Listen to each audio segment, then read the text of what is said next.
According to the legends, in the year 1903-1904, the world's most powerful people gathered.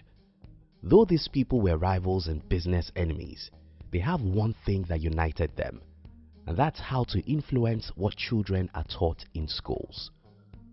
At this time, public schooling is still a baby, less than 50 years in most countries. These guys were the richest industrialists. They had most of the money in the world right in their pocket, and they needed a lot of laborers to work in their factories. Then, they decided to use what they have to get what they needed. They pretended to help the educational system by spending millions of dollars to build the system. That money in today's currency will be in multiple billions. Since who spends the money has the say, these guys influenced what the school curriculum is all about, what a child learns, and how a child is being taught. The legends also have it that in one session, while the instruments of these wealthy industrialists gathered to discuss the mathematics curriculum for the schools, one of them suggested that mathematics should be designed in such a way that makes children think, while the other guy stood up and said, "Our objective is not to train them on how to think, but how to obey." Take it or leave it. The school was never designed to train you on how to think. It was designed to train you on how to obey instructions. Not everyone can be an entrepreneur. Whenever I talk about entrepreneurship, there's always someone to tell me, not everyone can be an entrepreneur. And I agree with that. Not everyone can be an entrepreneur, but we teach every child to be an employee. How does that make sense to you? Most people said, not everyone can be rich, so don't talk as if everyone will become a millionaire. I agree with you. Not everyone will become a millionaire. It's not everybody that needs to have millions of dollars. But don't forget this, everyone deserves to live a comfortable life, and it takes a lot of money to do that. Except you want to go and live in my father's village, plant your foods, and live under a tent. When we say that not everyone can be an entrepreneur to defend the fact that school teaches nobody to be employees, does this make sense to anybody? This is like saying not everyone can become a soldier, so don't let us teach anyone to be a soldier. When we say not everyone will become a millionaire, so don't let us teach our children about money, does that make sense to anyone? To me, this is like saying not everybody can be a medical doctor, so don't let us teach anyone how to be a doctor. Yes, not everybody can or will become a soldier, but we need to have a good number of soldiers or our enemies will destroy us all. Yes, it's not everyone that will become a medical doctor, but we need to have a good number of people who are doctors, or we will all perish with minor ailments.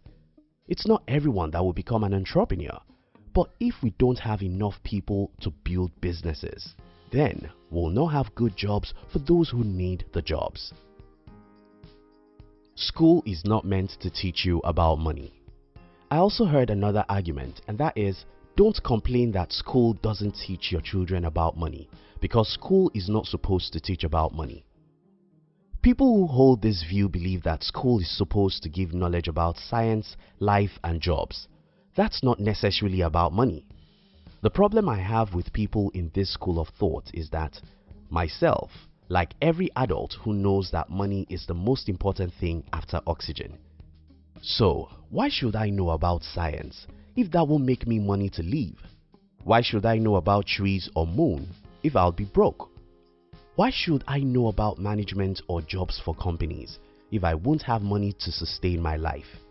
Don't get me wrong, I don't mean to say that science, art, or music isn't important. I mean, why should anyone learn any subject in school if they won't learn about money? Isn't money the most important thing in the world after God and oxygen?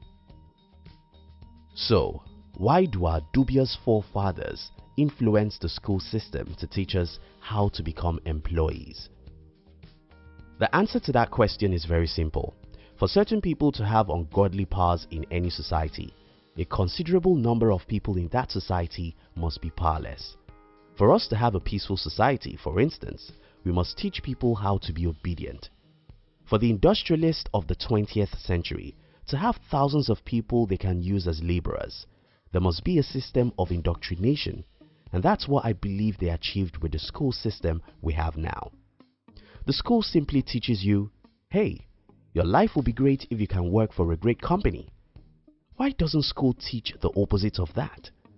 Why don't we teach our 10-year-olds and 15-year-olds how they can build great companies? How to free yourself from the bondage of slavery. When I mention slavery, I don't mean to say that the job is a slavery for everyone, but I honestly believe that living inside water is slavery for birds. Birds were designed to fly, so they must fly. It doesn't matter how comfortable the river is, that's not a home for the birds. It doesn't matter how great slavery and environment is, a job is not the destiny of some people. Those people I'm talking about are the people that I pity.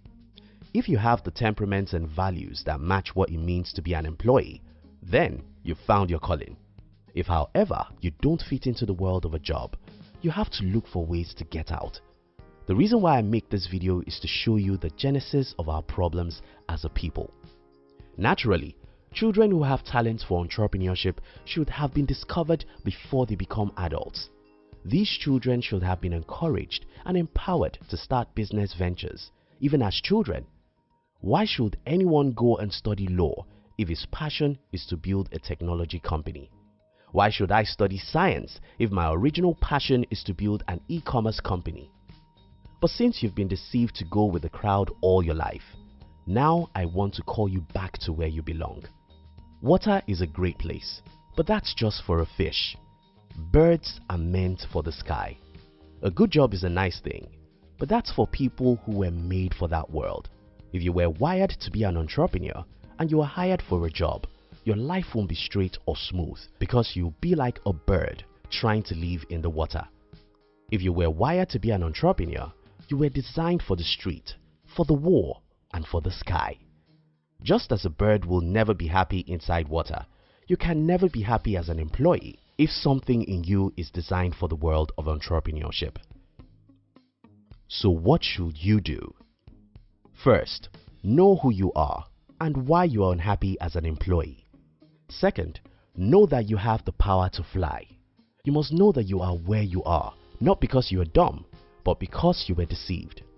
Knowing this will give you some strength. You must also know that you have the feather to fly. Though you've not been trained on how to use the feather, you can learn how to use it. The reason why school taught everyone to be an employee is not because everyone should be an employee. The reason why school teaches everyone to be an employee is because if the whole world is an employee, the labor will be cheap as it is today, and that was not by accident. Certain people sat down to design it that way. It's up to you to know who you are and fight for what you believe you deserve. Thank you very much for watching our videos. We'd like to give you another interesting video for you to enjoy next. But before then, our team will be very happy if you can like this video and share it with your friends on social media. If you are new here, don't forget to subscribe so you won't miss other interesting videos like this. Now look at your screen to see 2 other videos we handpicked for you to enjoy next. We love you.